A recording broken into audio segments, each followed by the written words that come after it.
গুনাহ হয়ে যেতে পারে মানুষ হিসাবে সবার কাছে বলে বেড়াবো না।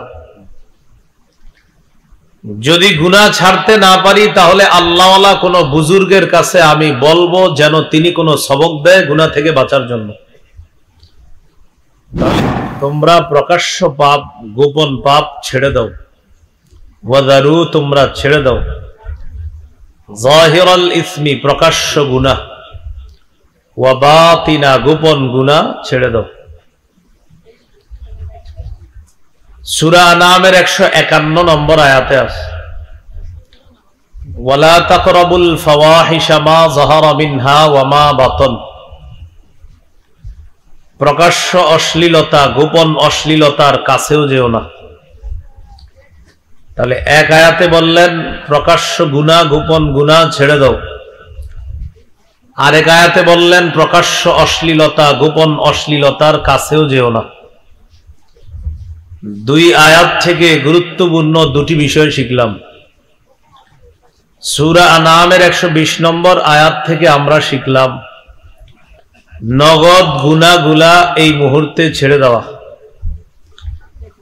151 নম্বর আয়াত থেকে শিখলাম নতুন করে গুনাহের কাছে না যাওয়া।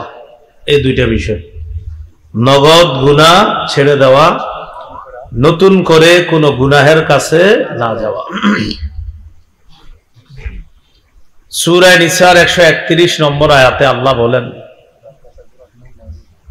ইন তাজতানিবু কাবাইরা মা তুনহাউনা আন নুকাফির আনকুম সাইয়্যাতিকুম ওয়া নুদখিলকুম মুদখালান কারীমা। যদি তোমরা কবিরা গুনাহ থেকে বাঁচো আমি আল্লাহ তোমাদের সগীরা গুনাহগুলা মাফ করে দিব। মৃত্যুর পর সম্মানের জায়গা জান্নাতে তোমাদেরকে প্রবেশ করাবো। তাহলে তিনটি বিষয় আলোচনা হয়ে গেল। নগদ গুনাহ ছেড়ে দেওয়া, নতুন করে গুনাহ না করা। এই মুহূর্তে কবিরা গুনাহ ছেড়ে দিলে আল্লাহ খুশি হয়ে সগীরা গুনাহ মাফ করে দিবেন। 4 নাম্বার কথা, গুনাহ কখনো হয়ে গেলে সবার কাছে বলে না বেড়ানো। আপনার একটা গুনাহ হয়ে গেছে, বন্ধুদের কাছে এটা শেয়ার করবেন না। এখন তো গুনাহ শেয়ার করা ফ্যাশন। গুনাহ করে ফেসবুকে স্ট্যাটাস দেয়, নাটক সিনেমা দেখা অনুভূতি শেয়ার করে ফেসবুকে। ফেসবুকে গুনাহের কথা লেখা মানে কোটি কোটি মানুষকে গুনাহের সাক্ষী বানানো। তাহলে 4 নাম্বার আমাদের শিক্ষণীয় বিষয়, গুনাহ হয়ে যেতে পারে মানুষ হিসাবে সবার কাছে বলে বেড়াবো না। যদি গুনাহ ছাড়তে না পারি তাহলে আল্লাহওয়ালা কোনো বুজুর্গের কাছে আমি বলবো যেন তিনি কোনো সবক দেয় গুনাহ থেকে বাঁচার জন্য।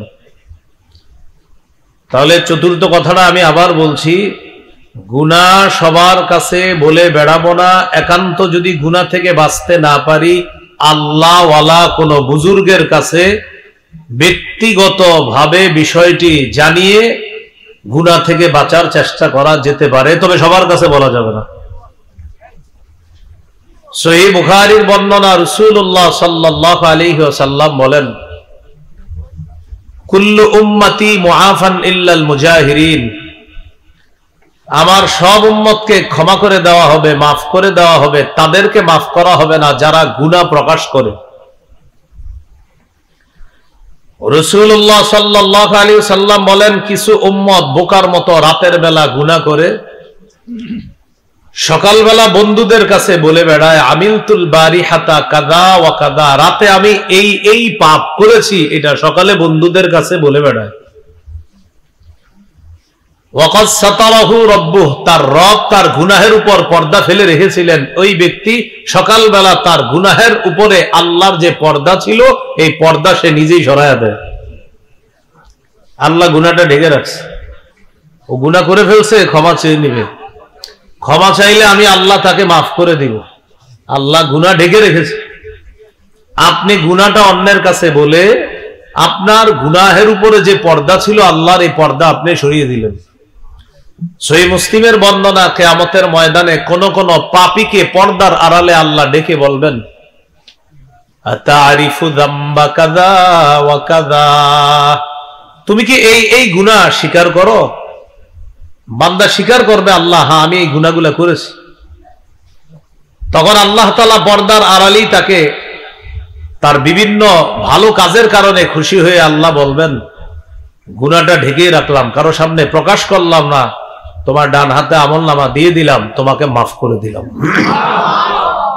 পর্দার আড়ালে আল্লাহ তার গুনাহগুলো আড়াল করেই রাখবেন, প্রকাশ করবেন না, আল্লাহ তাকে মাফ করে দিবেন। আল্লাহ কারো কারো প্রতি এমন মায়া করবেন, তো আপনি দুনিয়াতে কেন গুনাহ প্রকাশ করে দিলেন?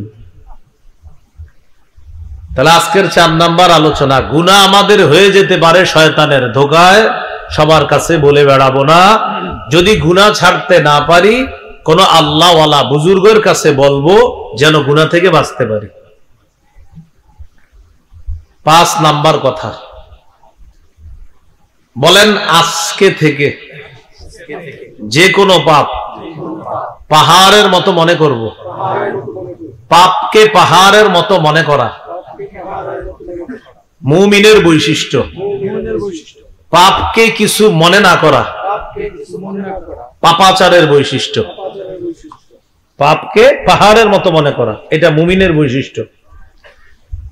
সহিহ বুখারীর বর্ণনা, আব্দুল্লাহ ইবনে মাসউদ রাদিয়াল্লাহু তাআলা আনহুর বর্ণনা, তিনি বলেন, ইন্নাল আবদাল মুমিনা ইয়ারা যুনুবাহু কান্নাহু কাঈদুন তাহতা জাবাল ইয়াখাফু আন ইয়াকা আলাইহি। ইমানদার বান্দা গুনাহকে মনে করবে পাহাড়, এই পাহাড়ের নিচে সে বসা, পাহাড় তার উপরে পড়বে, সে ধ্বংস হয়ে যাবে। ইমানদারের কাছে একটা গুনাহ এমন পাহাড় মনে হবে। وَإِنَّ الْفَاجِرَ يَرَى ذُنُوبَهُ كَذُبَابٍ مَرَّ عَلَى أَنفِهِ। পাপাচার গুনাহকে মনে করে মাছি, মাছি নাকের সামনে দিয়ে গেছে আবার চলে আসছে, কয় কোনো ব্যাপার না। এই এলাকার এক ব্যক্তি গত 20 বছর তার কোনো নামাজ কাজা হয় নাই, এই ব্যক্তির হঠাৎ যদি 1 ওয়াক্ত নামাজ কাজা হয়ে যায়, তার মনে হবে এই দুনিয়াটাও যদি সে হারিয়ে ফেলে এত কষ্ট হবে না, 1 ওয়াক্ত নামাজ কাজা হওয়াতে তার এত কষ্ট, কারণ সে মুমিন। কিন্তু একজন পাপাচারের কাছে সে ফজর পড়ে নাই, যদি বলেন ফজর পড়ো নাই কেন? পড়ি নাই, কালকে পড়বো। জোহরও পড়ে নাই, ভাই জোহর পড়লা না? পড়ি নাই, কালকে পড়বো। পুরা সপ্তাহ 1 ওয়াক্ত নামাজও পড়ে নাই, ভাই পড়লা না? পড়ি নাই, জুমার নামাজ পড়বো। জুমাও পড়ে নাই, কয় কি ব্যাপার, জুমাও তো বললা না? কয় সামনে শুক্রবারে পড়বো। মানে সে নামাজ পড়া না পড়া এটা তার কাছে মাসি কোনো ব্যাপার না।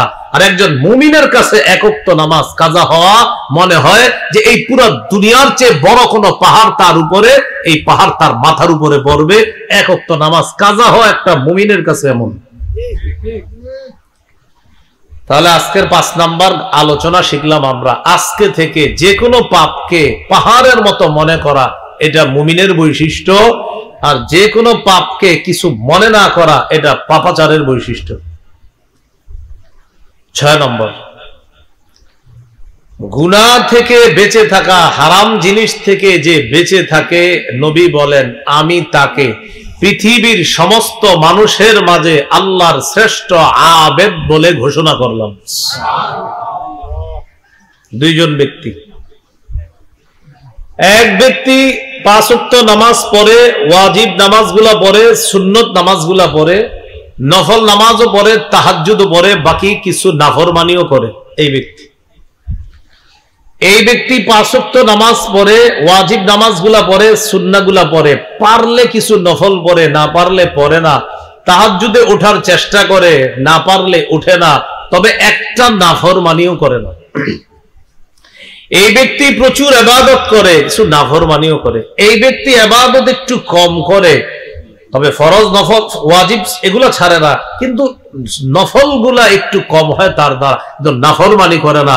নবী বলেন নাফরমানি যে করে না, আমি তাকে পৃথিবীর শ্রেষ্ঠ আবেদ বলে ঘোষণা করলাম।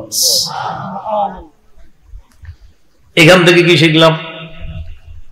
নফল ইবাদত করা একটা মানুষের পক্ষে যতটা সহজ, একটা গুনাহ ছেড়ে দেওয়া তার চেয়ে বেশি কঠিন। গুনাহ ছাড়া অনেক কঠিন।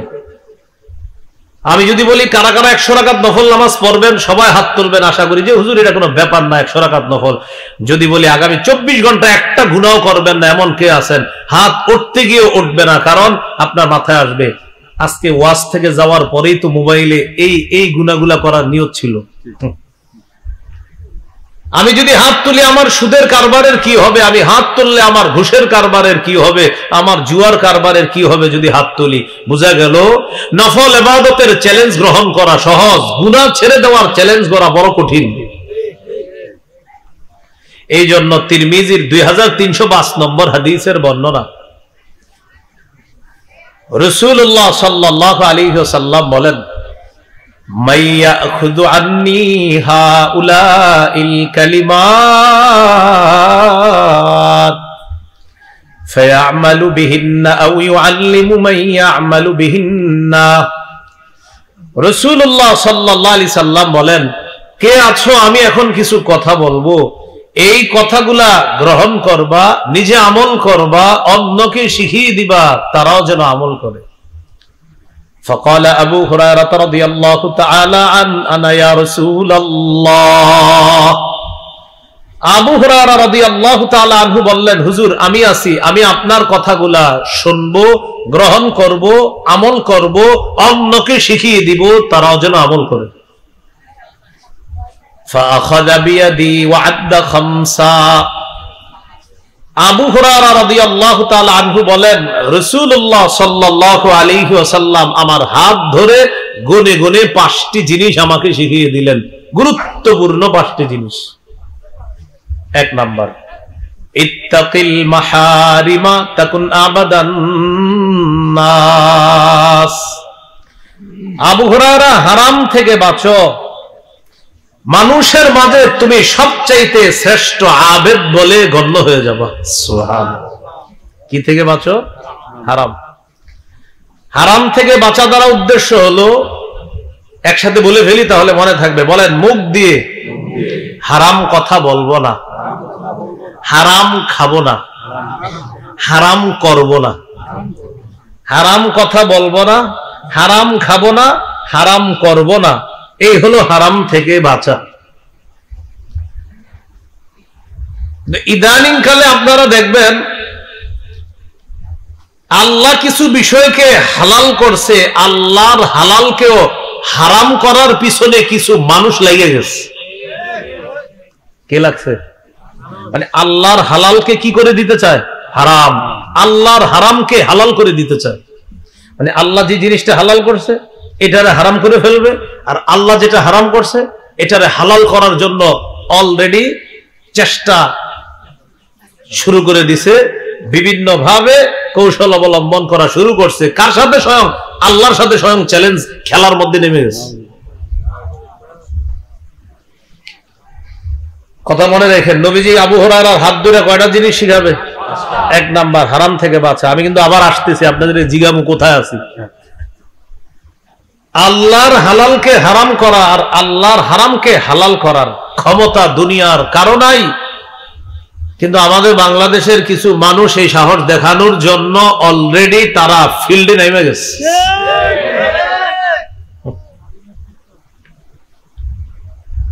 সূরা ইউনূসের 15 নম্বর আয়াতটা শুনেন।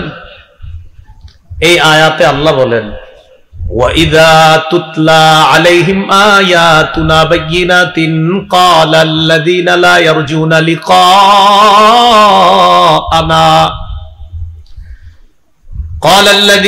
يَرْجُونَ لِقَاءَنَا ائْتِ بِقُرْآنٍ غَيْرِ هَذَا أَوْ بَدِّلْهُ قُلْ مَا يَكُونُ لِي أَنْ أُبَدِّلَهُ مِنْ تِلْقَاءِ نَفْسِي إِنْ أَتَّبِعُ إِلَّا مَا يُوحَى إِلَيَّ إِنِّي أَخَافُ إِنْ عَصَيْتُ رَبِّي عَذَابَ يَوْمٍ عَظِيمٍ। সূরা ইউনূস 15 নম্বর আয়াত, অনুবাদটা শুনেন মন দিয়ে। আল্লাহ বলেন, যখন কাফের মুশরিকদের সামনে আমার আয়াতগুলা তেলাওয়াত করে শোনানো হয়, যারা আমার সাক্ষাৎ বিশ্বাস করে না তারা আমার নবীকে বলে, ও মুহাম্মদ সাল্লাল্লাহু আলাইহি সাল্লাম, তুমি এই কোরআন ছাড়া অন্য কোন কোরআন আনো। কি বলে? তুমি এই কোরআন ছাড়া অন্য কোন কোরআন আনো, অথবা তুমি এই কোরআনের যে বিধান আমাদেরকে শোনাইতেছ এটা পরিবর্তন করে ফেলো। কথা বুঝতেছেন তো? আল্লাহ বলে, নবী আপনি বলেন, মা ইয়াকুনু লি আন উবাদদিলাহু মিন তিলকাই নাফসি, আমার জন্য বৈধ নাই, আমার এই ক্ষমতা নাই যে আমি নিজের পক্ষ থেকে আল্লাহর কোন বিধান পরিবর্তন করতে পারি, এই ক্ষমতা আমার নাই। নবীজিরা আল্লাহ শিখাইতেছে, ইন আত্তাবিউ ইল্লা মা ইউহা ইলাই, আমি শুধুমাত্র অনুসরণ করি ওই ওহীর যে ওহী আমার প্রতি প্রেরণ করা হয়। ইন্নী আখাফু ইন আসাইতু রাব্বি আযাবা ইয়াউমিন আযীম, আমি যদি আমার রবের নাফরমানি করি তাহলে কঠিন দিনের আযাবের ভয় করতেছি। নবীর মাধ্যমে আল্লাহ আমাদেরকে শিখাইতেছে যে নবী আপনি বলেন, আমার রবের হুকুম পরিবর্তন করার দুঃসাহস যদি আমি দেখাই তাহলে কঠিন আযাবের ভয় আমি নবী করতেছি। নবী আযাবের ভয় করতেছে, আল্লাহর বিধান পরিবর্তন করার এই ভয় নবী বলতেছে আমি কঠিন দিনের আযাবের ভয় করি। তো আমাদের কি অবস্থা হবে? আয়াত থেকে একটু শিখি। বলেন তো, কোরআন পরিবর্তন চাওয়া, কোরআনের বিধান পরিবর্তন চাওয়া স্বভাবটা কাদের? বল, কাফেরদের। কাদের? কাফেরদের।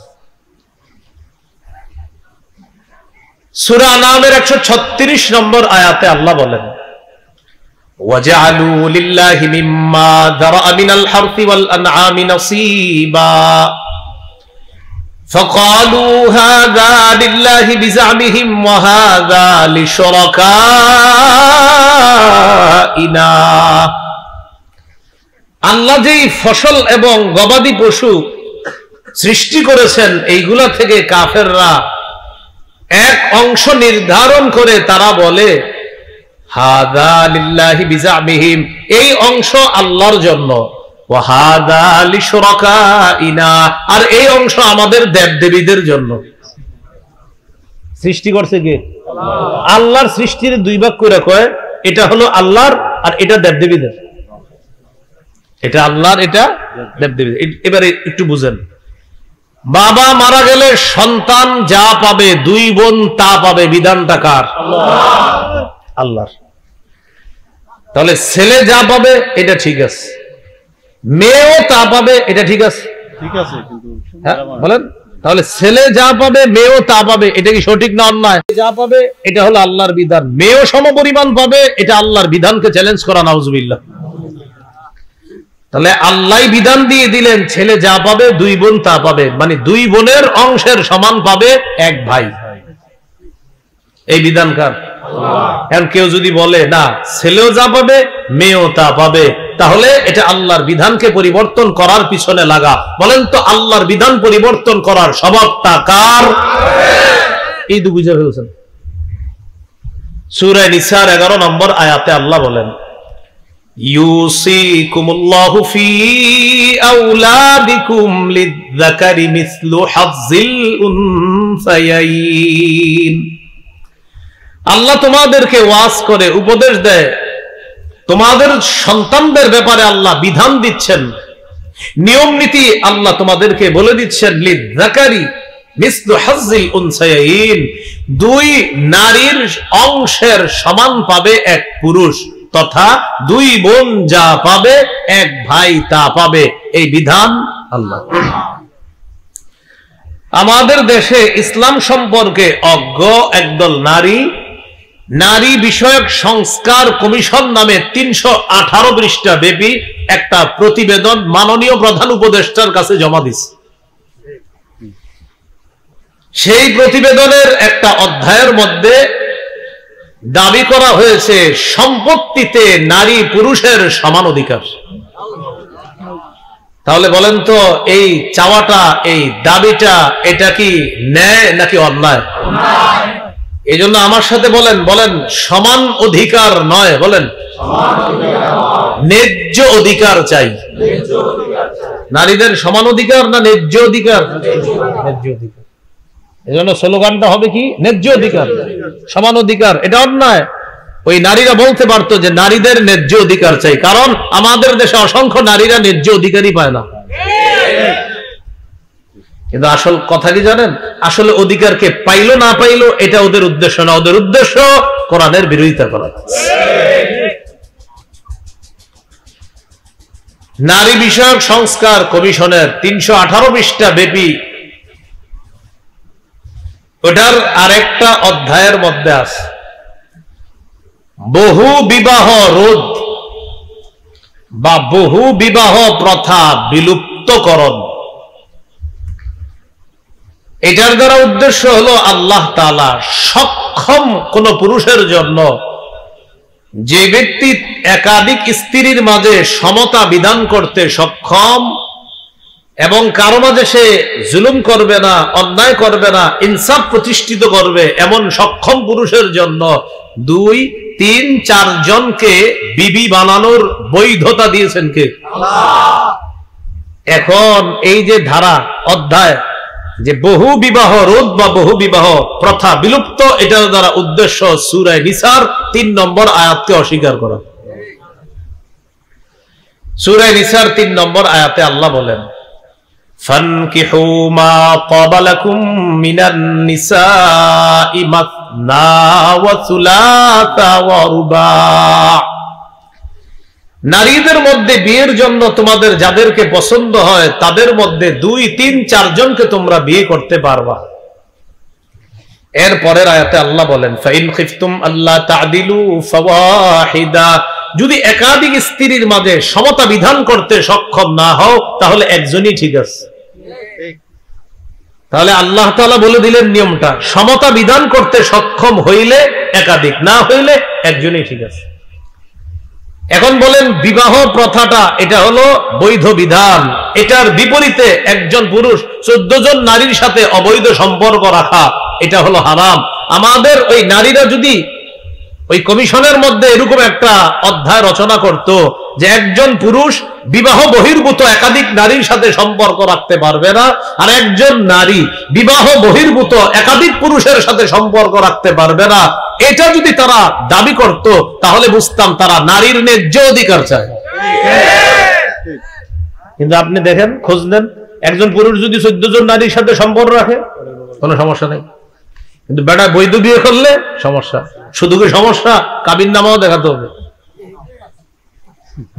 এটা অবশ্য সবাই না, শুধু হুজুর হইলে। এই হলো আপনার আরেকটা। তাহলে বলেন বিয়ে করার বৈধতা কার? আর এটার বিরুদ্ধে কোন আইন চাওয়া এই স্বভাবটা কাদের? মাশাআল্লাহ, এই তো বুঝছেন। নারী বিষয়ক সংস্কার কমিশনের আরেকটা অধ্যায়, 10ম অধ্যায়ের শিরোনামটা শোনেন, শরীর আমার সিদ্ধান্ত আমার। কি আমার? তো কথাটা শুনতে তো সুন্দর, ওনার শরীর আসলেই তো ওনার শরীর, আমার শরীর আসলে আমার শরীর। তো উনি বলবে হুজুর আমার হাত পা আমার যা মন চায় করবো, কথা তো ঠিক। আমি বলবো আমার শরীর আমার হাত পা আমি যা মন চায় তা করবো। দেখেন কথা কত সুন্দর, কিন্তু ওদের উদ্দেশ্য হলো সূরা আরাফের 54 নম্বর আয়াতকে অস্বীকার করা। সূরা আরাফের 54 নম্বর আয়াতে আল্লাহ বলেন, আলা লাহুল খালকু ওয়াল আম, শোনো সাবধান, সৃষ্টি যার, হুকুম তার, সৃষ্টি যার, বিধান তার, সৃষ্টি যার, সিদ্ধান্ত তার। বলেন আমরা কার? আল্লাহ। চলবো কিভাবে, সিদ্ধান্ত কার? আল্লাহ। তাহলে আমার শরীর, মা বোনদের শরীর, নারীদের শরীর, এই সৃষ্টি কার? আল্লাহ। তাহলে সিদ্ধান্ত হবে কার? আল্লাহ। এটাই সূরা আরাফের 54 নম্বর আয়াতে আল্লাহ বলেন, আলা লাহুল খালকু ওয়াল আম, শোনো সৃষ্টি যার, বিধান তার, সিদ্ধান্ত তার, আইন তার। আপনারা বলেন সৃষ্টি কার? আল্লাহ। বিধান কার? আল্লাহ। সিদ্ধান্ত কার? আল্লাহ। হুকুম কার? আল্লাহ। এখন এটার বিপরীতে হুকুম চাওয়া কাদের স্বভাব? কাফেরদের। কোন সূরা? সূরা ইউনূসের 15 নম্বর আয়াত, যেটা বললাম যে কাফেররা নবীজিকে বলতো, মুহাম্মদ এটার পরিবর্তে আরেকটা কোরআন আনো, অথবা বিধান পাল্টায় দাও এই কোরআনের। নাউজুবিল্লাহ। নারী বিষয়ক সংস্কার কমিশনের আরেকটা দাবি, আরেকটা অধ্যায়, আমাদের মা বোনরা যে আল্লাহ প্রদত্ত একটা অসুস্থতার সম্মুখীন হয়, এটা নাকি সামাজিক কুপ্রথা, কুসংস্কার। এই সামাজিক কুসংস্কার এটা নাকি নারীদের এগিয়ে যাওয়ার পথে বাধা। কিসের পথে বাধা? আমাদের বর্তমান সমাজে একটা স্লোগান, নারীরা এগিয়ে যাচ্ছে। বলেন কি হচ্ছে? নারীরা, আপনারা আমার সাথে বলেন, বলেন আসলেই এগিয়ে যাচ্ছে জাহান্নামের দিকে। বলেন সবাই। আমি এক অংশ, বাকি অংশ আপনারা। নারীরা আসলে এগিয়ে যাচ্ছে কোন দিকে? কথা তো সঠিক, নারীরা এগিয়ে যাচ্ছে কোথায়? এগিয়ে যাওয়া মানে কি জানেনি? স্বামীর কথা শুনবে না, বাপের কথা শুনবে না, ভাইয়ের কথা শুনবে না। তো এটা না শোনা মানে কোন দিকে যাওয়া? তাহলে নারীরা কি করছে? এগিয়ে যাচ্ছে। নারীরা যখন উন্নতির দিকে যাচ্ছে, এগিয়ে যাচ্ছে কোন দিকে? এটাই তো নবীজি বলছেন, আমি জাহান্নামে উকি মেরে দেখলাম, রাআইতু আকসারা আহলিহা আন-নিসা, আমি দেখলাম জাহান্নামে বেশিরভাগ নারী। তাহলে এগিয়ে যাচ্ছে। সামাজিক কুসংস্কার বলছে এটাকে, আপনি একটু মন দিয়ে শুনেন যাতে আরো 10 জনকে বুঝাইতে পারেন। সামাজিক কুসংস্কার বইলা তাদের উদ্দেশ্য হলো সূরা বাকারার 222 নম্বর আয়াতকে অস্বীকার করা। 222 নম্বর আয়াতকে অস্বীকার করা। সূরা বাকারা 222 নম্বর আয়াতে আল্লাহ বলেন, ইয়াসআলুনাকা আনিল মাহিদ, তারা আপনাকে নারীদের অসুস্থতা সম্পর্কে জিজ্ঞাসা করে। কুল হুয়া আযা, নবী আপনি বলেন এটা হলো অসুস্থতা, এটা হলো একটা অস্বস্তিকর বিষয়, এটা একটা কষ্টদায়ক বিষয়। ফাতাজিলুন নিসা ফিল মাহিদ, হে স্বামীগণ, নারীদের এই অবস্থায়, স্ত্রীদের এই অবস্থায় তোমরা তাদের থেকে দূরে থাকবা। ওয়ালা তাকরাবুহুন্না হাত্তা ইয়াতহুরনা, তারা পবিত্র না হওয়া পর্যন্ত তাদের কাছে যাবে না। ফাইদা তাতাহহারনা ফাতুহুন্না মিন হাইসু আমারাকুমুল্লাহ, যদি তারা পবিত্র হয়ে যায় তাহলে তোমরা তাদের কাছে গমন করবা আল্লাহ যেভাবে তোমাদেরকে আদেশ করেছেন। ইন্নাল্লাহা ইউহিব্বুত তাওয়াবিনা ওয়া ইউহিব্বুল মুতাতাহহিরিন, নিশ্চয়ই আল্লাহ তাওবাকারীদেরকে ভালোবাসেন এবং অধিক পবিত্রতা অর্জনকারীদেরকে আল্লাহ ভালোবাসেন। এখন বলেন তো, আমাদের মা বোনদের এই অসুস্থতাকে সামাজিক কুসংস্কার বলে কোন সূরার কত নম্বর আয়াতের দিকে অস্বীকার করার দিকে? 222 নম্বর আয়াত। এখন বলেন, আল্লাহর কোন বিধানের বিপরীত চাওয়া স্বভাবটা কাদের? কোন সূরায় আছে? সূরা ইউনূসের 15 নম্বর আয়াতে। নারী বিষয়ক সংস্কার কমিশনের আরেকটা অধ্যায়, সেখানে আছে নারী ও জেন্ডার। কি আছে? জেন্ডার বলছে, জেন্ডার। জেন্ডার দ্বারা উদ্দেশ্য ট্রান্সজেন্ডারকে প্রমোট করা। ট্রান্সজেন্ডার কাকে বলে আগে একটু বুঝেন। এই যে আলো জ্বলতেছে এটারে কি বলেন আপনারা? বলেন সবাই? লাইট। না, আমার কাছে এটা ফ্যান মনে হয়। না না, আমার কাছে ফ্যান মনে হইতেছে। আরে বলেন আপনারা কি? না, ফ্যান। এটা কি যে ঘুরতেছে? না, এটা লাইট। তাহলে ফ্যান আমার কাছে লাইট মনে হইতেছে, লাইট আমার কাছে ফ্যান মনে হইতেছে। কোন পুরুষ নিজের কাছে যদি নারী মনে হয় আর কোন নারী যদি নিজের পুরুষ মনে হয়, এটাই ট্রান্সজেন্ডার। এটা কি জেন্ডার? হজে উমরায় যারা গেছেন কি দিয়ে? কিন্তু আমার মনে হয় এটা ঠেলা গাড়ি। হ্যাঁ, কিন্তু ঠেলা গাড়ি আমার কাছে মনে হয় বিমান। তাহলে এবার আপনারা বলবেন অসুস্থতা, আমি এক অংশ বলবো, আপনারা খালি বলবেন অসুস্থতা। বলেন তো, ঠেলা গাড়িরে বিমান মনে হওয়া, লাইটকে ফ্যান মনে হওয়া, ফ্যানকে লাইট মনে হওয়া, বিমানকে ঠেলা গাড়ি মনে হওয়া, যেমনি ভাবে এইগুলা বিমানকে লাইট মনে হওয়া অসুস্থতা, ঠেলা গাড়িকে বিমান মনে হওয়া, বিমানকে ঠেলা গাড়ি মনে হওয়া অসুস্থতা। কোন পুরুষ তার নিজেকে নারী মনে হওয়া আর নারী নিজেকে পুরুষ মনে করা, এটাও অসুস্থতা। তাড়াতাড়ি মানসিক হসপিটালে ভর্তি করা হবে না। এটা আসলে ঠিক যুক্তির কথা, কিন্তু অযুক্তি বিষয় না। আপনারাই তো বললেন লাইট এটা ফ্যান না, কিন্তু আমার তো মনে হয় ফ্যান। যদি কর না হুজুর আপনি কইলে হইব, তো আপনি পুরুষ কইলে হইব, আপনি নারী। এটার নাম ট্রান্সজেন্ডার। এটার নাম কি? আমার ট্রান্সজেন্ডার নিয়ে আলাদা একটা ওয়াজ আছে। ওই ওয়াজটা একটু আপনারা দেখেন, আছে, ওদের কাছেও আছে। ট্রান্সজেন্ডার নিয়ে একটা ওয়াজ আছে, ওটা দেখে নিন, পুরো হিস্টোরি আছে ওখানে। এই হলো আপনার ট্রান্সজেন্ডার প্রতিষ্ঠিত করা, কিন্তু এটার দ্বারা উদ্দেশ্য সূরা নিসার 119 নম্বর আয়াতকে অস্বীকার করা। কোন সূরা? সূরা নিসার 119 নম্বর আয়াত। সূরা নিসার 119 নম্বর আয়াতে ইবলিস আল্লাহর সাথে চ্যালেঞ্জ করছে, ওয়ালা আমুরান্নাহুম ফালা ইউগাইয়িরুন্না খালকাল্লাহ। আল্লাহ আমি মানুষকে হুকুম করব তারা যেন আল্লাহর সৃষ্টির পরিবর্তন ঘটায়। আল্লাহ আমি আপনার বান্দাদেরকে ধোঁকা দিব, আদেশ করব, হুকুম করব তারা যেন আপনার সৃষ্টির পরিবর্তন ঘটায়। তাদের মানসিকতা এমন করে দিব, এরা পুরুষরা বলবে আমার নিজেরে নারী মনে হয়, নারী বলবে আমার নিজেকে পুরুষ মনে হয়, নারীরে পুরুষ সাজামু, পুরুষরে নারী সাজামু। ইবলিস আল্লাহর সাথে চ্যালেঞ্জ করছে। এই ইবলিসি মতবাদ প্রতিষ্ঠিত করার জন্য একদল মুসলিম নামধারী নারীরা আমাদের এই বাংলাদেশের সংখ্যাগরিষ্ঠ মুসলমানদেরকে কষ্ট দিয়ে এই নারী সংস্কার কমিশন নামে একটা নতুন কিছু আমাদের দেশে আমাদের উপর চাপিয়ে দিয়ে এদেশের মুসলমানদের কলিজায় আঘাত করার হীন চেষ্টা চালাইতেছে। তাহলে ট্রান্সজেন্ডার মতবাদ বলেন শয়তানি মতবাদ, ট্রান্সজেন্ডার মতবাদ, ট্রান্সজেন্ডার মতবাদ শয়তানি মতবাদ। তাহলে আপনারা এমনি বুঝাই দিবেন। কেউ যদি কখনো বলে ট্রান্সজেন্ডার, যদি আপনার সাথে বন্ধুত্ব হয় এরকম কোন লোকের, বলবেন ভাইয়া ঠিক আছে আপনি ট্রান্সজেন্ডার, আপনার নিজের মহিলা মনে হয়, আচ্ছা আপনার হাতে এটা কি, বলবে ঘড়ি, আপনি বলবেন না আপনার হাতে এটা আমার কাছে মনে হয় বাঁশ, কথার কথা। আপনি বলবেন এটা সূর্য মনে হয়, হ্যাঁ বলবে সূর্য তো আকাশ, আপনি বলবেন না আকাশে ওটা ঘড়ি মনে হয়। সামনে নদী থাকলে বলবেন ভাই এটা কি, সে বলবে নদী, আপনি বলবেন না এটা তো আমার কাছে মাঠ মনে হয়। বলবে তুমি কি পাগল, মাঠ কি কখনো নদী হয় আর নদী কি মাঠ হয়? আপনি বলবেন তুমি কি পাগল, পুরুষ কি কখনো নারী হয় আর নারী কি পুরুষ হয়? এই হলো নারী বিষয়ক সংস্কার কমিশনের দাবি। আমি আপনাদেরকে এটা বলার উদ্দেশ্য হলো ওলামায়ে কেরাম যে এই ব্যাপারে প্রতিবাদ করতেছে, প্রতিবাদটা কি জরুরি ছিল কিনা? বুঝা বলতেছেন তো জরুরি। তো সামনের দিকে আরো এটাকে গুরুত্ব দিবেন যে হ্যাঁ আলেমদের এই কাজ তো শুধু আলেমদের না, এটা আমাদের সবার, কারণ কোরআন আমাদের সবার। আল্লাহ আমাদেরকে বুঝার তৌফিক দান করেন। সহিহ বুখারীর বর্ণনা 5885 নম্বর হাদিস, লানা রাসূলুল্লাহ সাল্লাল্লাহু আলাইহি ওয়াসাল্লাম আল মুতাশাব্বিহিনা মিনার রিজালি বিন নিসা